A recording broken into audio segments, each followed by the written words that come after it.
প্রিয় দর্শক ভাই, আপনারা দেখতেছেন গিলাতুল চারিমুখা রাস্তা। এটা চারিমুখা রাস্তাটা একেবারে সরকারি গাছ ফাঁকা।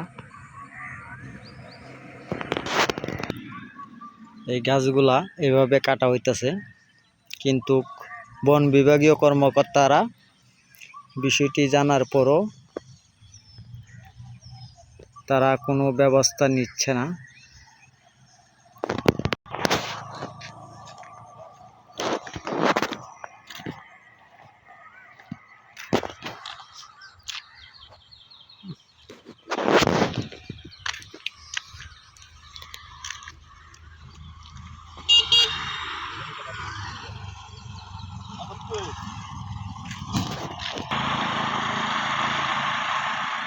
আজকে ৬-৭ মাস ধরে এই সরকারি গাছগুলা কাটা হইতাছে।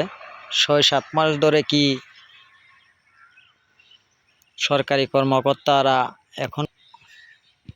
এখন পর্যন্ত কোনো কঠিনভাবে ব্যবস্থা নেওয়া হয়নি। বন বিভাগীয় কর্মকর্তারা যদি সঠিকভাবে ব্যবস্থা নিত, তাহলে সরকারি সম্পদগুলা রক্ষা হতো।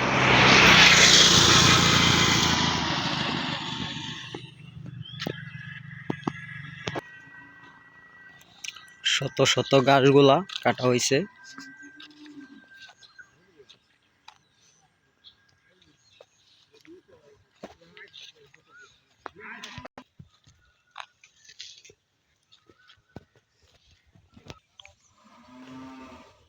সরকারি সম্পদ রাঘব বোয়ালের দল ঘিরে ফেলছে।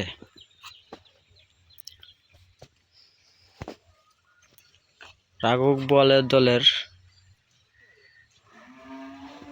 যারা আছে তাদের বিরুদ্ধে কঠিনভাবে আইনগত ব্যবস্থা যদি নিত, তাহলে